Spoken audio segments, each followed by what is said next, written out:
ज्या समाजात गेली हजारो वर्षे पावेतो कसलेही शिक्षण नव्हते, त्या समाजातील पुष्कळ लोक अलीकडे BA व MA वगैरे विद्यापीठाच्या पदव्या घेऊन बाहेर पडताना पाहून कोणास समाधान वाटणार नाही. मागे आपल्या समाजात BAचा पदवीधर औषधाला सुद्धा मिळत नव्हता. मागे कृष्णा जिल्ह्यात आपल्या समाजातील एक इसम प्रथम BA झाला होता. त्यावेळी तो इतका प्रसिद्धीस आला की नुसते त्याचे नाव लिहून पुढे BA लिहिल्यास पोस्टमन ते पत्र त्यासच नेऊन देत असत. इतका तो BA झाल्यामुळे प्रसिद्धीस आला होता. आज तर आपल्या समाजात अनेक BA झाले आहेत. इतकेच नव्हे तर विनोदाने बोलावयाचे झाल्यास येथे असलेल्या लोकात जर खळा फेकला तर तो BA झालेल्यासच लागेल. BA झालेले जरी काही लोक आज असले तरी त्यांनी एक गोष्ट ध्यानास ठेवावयास हवी आहे की आपणास ज्या लोकांशी टक्कर द्यावयाची आहे ते लोक पुढारलेले आहेत. आजच्या जीवनकलहाच्या दंगलीत पुढारलेल्या लोकांपेक्षा आम्ही नीरस ठरल्यास आमची धडगत होणार नाही. कारण आज सर्व सत्ताधारी म्हणून पुढारलेलेच वर्ग आहेत. नोकरी मागण्यास कोणत्याही ऑफिसात गेल्यास तेथे असलेले वरिष्ठ अधिकारी आपल्याच गोतावळ्याचा भरणा करतात. हे उघडे नागडे सत्य आहे. नुसत्या BA होण्यामुळे तुम्हास नोकरी मिळणार नाही.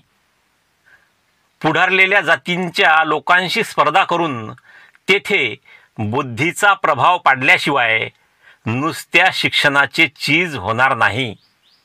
अगर पुढारलेल्या जाती आपणास दबणार नाहीत.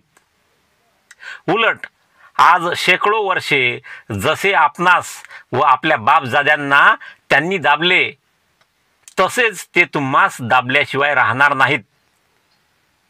म्हणून तुम्ही जे शिक्षण घेता ते असे घ्या की त्यामुळे आपले सर्व विद्यार्थी सरस झाले पाहिजेत.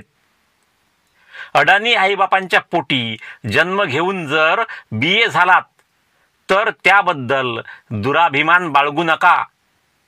आपल्या कर्तव्याची जाणीव ठेवून झटून अभ्यास करा. मी प्रथम बॅरिस्टर होऊन आल्यानंतर महारडा बॅरिस्टर म्हणून मला हिनवणीने पुढारलेल्या वर्गाचे बॅरिस्टर म्हणत असत. परंतु मी आपल्या कर्तबगारीने त्यांची तोंडे बंद केली आहेत. आपणास चांगले दिव्य केल्याशिवाय महत्त्व येत नाही. इतर समाजाचे तसे नाही. ज्यावेळी आपण सोन्याच्या मोलाचे कार्य करू तेव्हा कोठे इतर वर्गाचे लोक त्याला कथलाच्या कार्याच्या मोलाचे समजतील आणि त्यांनी कथलाच्या मोलाचे कार्य केले तरी त्यास सोन्याच्या मोलाची किंमत येत आहे. हा तर आज व्यवहार होऊन बसला आहे. पण असे पहा की जर एखाद्या महारीन अगर मांगीन अगर चांभारीन बाईने सोन्याचे दागिने जरी वापरले तरी ते नकली व खोटे असा समज उच्च म्हणविणारे वर्ग करून घेत असतात. तद्वतच पुढारलेल्या लोकांच्या स्त्रियांनी पितळेचे दागिने वापरल्यास ते सोन्याचेच असावेत हा समज दृढ झाला आहे. तद्वतच इतर बाबतीतही आपले झाले आहे. आपण कोणतेही कार्य जेव्हा त्यांच्यापेक्षा शतशः चांगले करू तेव्हा कोठे त्यांच्या बरोबरीचे म्हणून आम्ही गणले जाऊ. हे सर्व करण्यासाठी आमच्यात आत्मविश्वास निर्माण केला पाहिजे. आत्मविश्वासासारखी दुसरी दैवी शक्ती नाही. आम्ही आमच्यातील आत्मविश्वास गमावता कामा नये. उदाहरणार्थ कुस्ती खेळण्यासाठी आखाड्यात उतरलेल्या पहिलवानाने दुसऱ्याच्या ठणठणीत दंड थोपटण्याने घाबरून गर्भगळीत झाल्यास त्याच्या हातून काहीतरी होणे शक्य आहे काय? मी तर नेहमी असे म्हणत असतो की मी जे करीन ते होईल. अर्थात मी हे सर्व आत्मविश्वासावर अवलंबून म्हणत असतो. माझ्या या म्हणण्यामुळे काही लोक मला घमेंडखोर, प्रौढीबाज वगैरे दुष्णे देतील.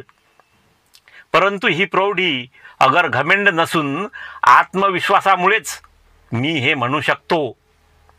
मी मनात आणीन तर 1.25 लाखाची गोष्ट सहज करीन. मी सुद्धा तुमच्यासारखाच एका महारीन बाईच्या पोटी जन्मास आलो आहे. गरिबीच्या दृष्टीने विचार करिता आजच्या गरिबातील गरीब विद्यार्थ्यांपेक्षा माझी त्यावेळी मोठी चांगली सोय अगर मला इतर अनुकूलता होती असे नाही. मुंबईच्या डेव्हलपमेंट डिपार्टमेंटच्या चाळीत 10 फूट लांब व 10 फूट रुंद अशा खोलीत आईबाप भावंडे यांच्यासह राहून एका पैशाच्या घासलेट तेलावर अभ्यास केला आहे. इतकेच नव्हे तर अनेक अडचणींना व संकटांना त्या काळी तोंड देऊन मी जर एवढे करू शकतो तर तुम्हास आजच्या साधन सामुग्रीने सज्ज असलेल्या काळात अशक्य का होईल.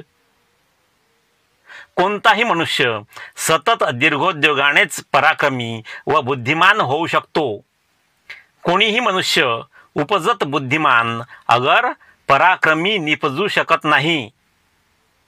मी विद्यार्थी दशेत इंग्लंडमध्ये असताना ज्या अभ्यासक्रमास 8 वर्षे लागतात तो अभ्यास मी 2 वर्षे 3 महिन्यात यशस्वी तऱ्हेने पुरा केला. हे करण्यासाठी 24 तासांपैकी 21 तास अभ्यास करावा लागला आहे.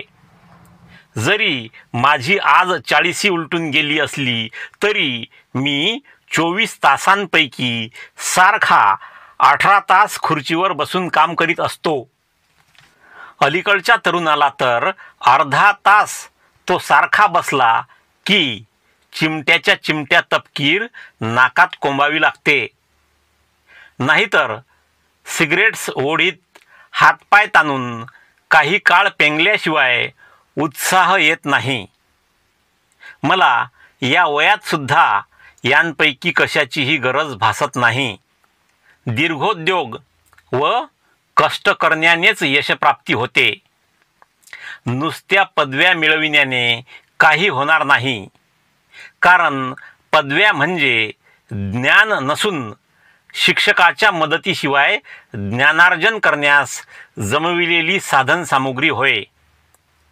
विश्वविद्यालयाच्या पदव्या व बुद्धिमत्ता यांचा काही संबंध नाही.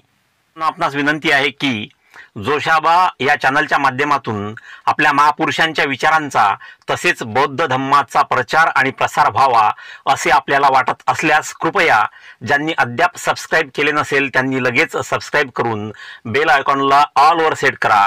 तसेच प्रत्येक व्हिडिओला लाईक शेअर करून कमेंट बॉक्समध्ये कमेंट लिहिणे हे चॅनलच्या वाढीसाठी आवश्यक आहे. ते सर्व मोफत आहे, त्याला पैसे पडत नाहीत. म्हणून हे काम कृपया आत्ताच करा. नंतर पाहता पाहता आपण विसरून जातो. आणि त्याशिवाय शक्य झाल्यास या बारकोड किंवा मोबाईल नंबरचा वापर करून आपण चॅनलला आर्थिक मदत सुद्धा करू शकता.